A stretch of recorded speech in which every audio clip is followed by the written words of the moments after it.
Aw, what a nice father. Hopefully he doesn't raise a war criminal that eventually leads the 21st century to have a whole community of neckbeards that sleep with anime girl body pillows.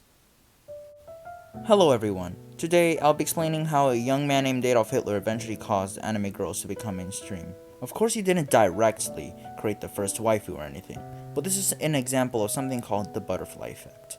The butterfly effect is an idea that something very small eventually builds up to a large, complicated event.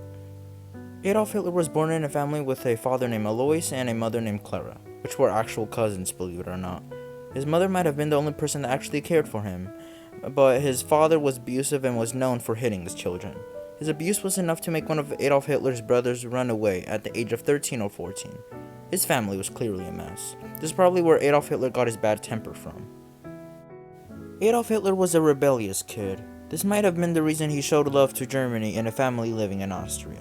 Adolf Hitler wanted to be an artist for a good amount of his life, but failed multiple times. His alternative choice was to join the German military, because he was very pro-war. After an incident and then learning that Germany lost World War I, he was furious. Hitler was known to believe many right-wing conspiracies, so of course he blamed some of the fall to anti-war Jews. Later on, he upgraded from soldier to informant. So one time when he was searching for a group of people that were believed to be communists, he learned that they actually had identical beliefs. He took speeches there, and that's where he began to gain some popularity. After becoming an absolute dictator, he eventually began World War II. The main countries that joined the Axis powers with him were Italy and you know who, Japan. They conquered parts of Africa, Asia, Europe, and the Pacific Ocean.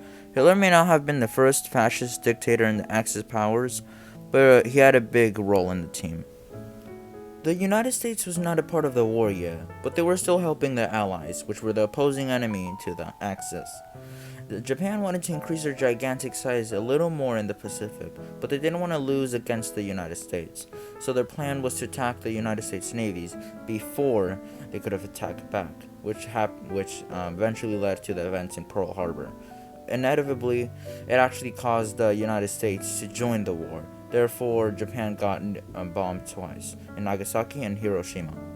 After the collapse of the Axis powers, Japan eventually surrendered. Japan was in a bad spot. The only animation they posted before the end of the war was Axis propaganda, but that was going to change. Now because there's no longer any propaganda going around, it was up to the people for the creativity. Numbers of anime studios increased over the 1950s, and it became mainstream around the 1980s. And we all know what happens next. We now have neckbeards and basements with crusty old naked anime girl body pillows all over the world. This is the butterfly effect in action. An Austrian kid with a weird mustache didn't directly cause the popularity of anime and where it is now, but the small things and the big things brought it up to the place it is now. Every little thing builds up, no matter how small. Thank you for watching this video. Please like, subscribe, and share. See you later.